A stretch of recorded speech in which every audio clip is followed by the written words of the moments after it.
अजित पवार आणि सुप्रिया सुळे यांच्यामध्ये उद्या रक्षाबंधन होण्याची शक्यता धुसर। अजित पवार मुंबईत तर सुप्रिया सुळे नाशिकमध्ये असणार। राजकीय कार्यक्रमाला प्राधान्य।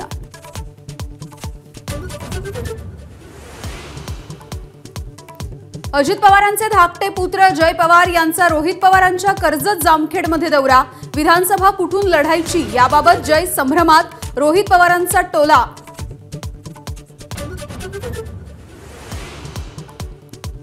अजित पवारांच्या सन्मान यात्रेला जुन्नरमध्ये भाजपच्या पदाधिकाऱ्यांकडून काळे झेंडे। पर्यटनाच्या संदर्भातील बैठकीमध्ये फडणवीसांचा फोटो का नाही, भाजपचा सवाल।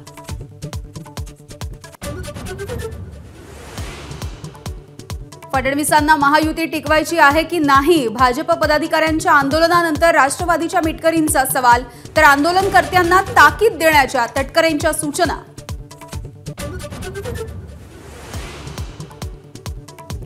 विदर्भामधल्या काही मतदारसंघावरून संजय राऊत आणि नितीन राऊत यांच्यामध्ये शाब्दिक चकमक।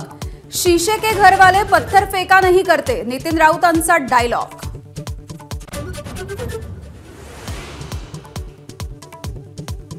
उद्धव ठाकरे मुंबईमध्ये राबवणार शिवसर्वेक्षण अभियान। 18 नेते आणि 18 सहाय्यकांवरती सोपवली 36 मतदारसंघाच्या सर्वेक्षणाची जबाबदारी।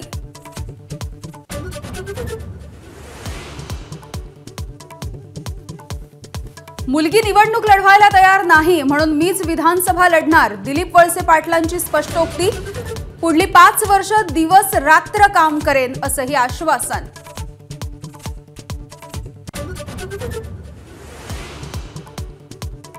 साताऱ्यामध्ये लाडकी बहीण योजनेचा कार्यक्रम। मुख्यमंत्र्यांसह उपमुख्यमंत्र्यांना महिलांनी बांधल्या राख्या। खासदार उदयनराजेंच्या गैरहजेरीची चर्चा।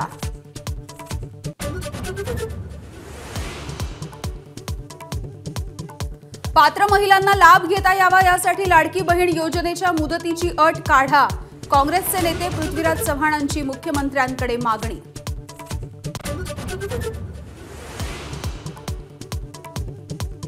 नितेश राणेंच्या इंदापूर दौऱ्याला मराठा आंदोलकांचा विरोध। मराठा आंदोलकांना पोलिसांनी घेतलं ताब्यात।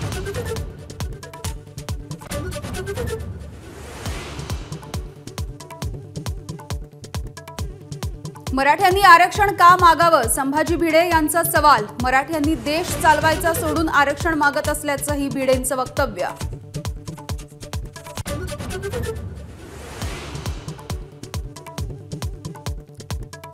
नाशिकच्या येवल्यामध्ये, बीडच्या माजलगावसह सांगली जिल्ह्यामध्ये सुद्धा तुफान पाऊस। आणखी 2 दिवस विदर्भ आणि कोकणामध्ये वादळी पावसाची शक्यता।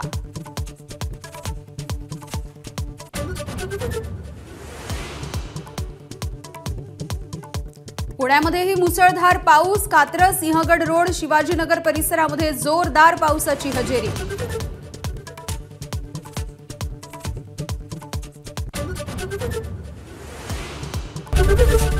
एबीपी माझा, उघडा डोळे बघा नीट।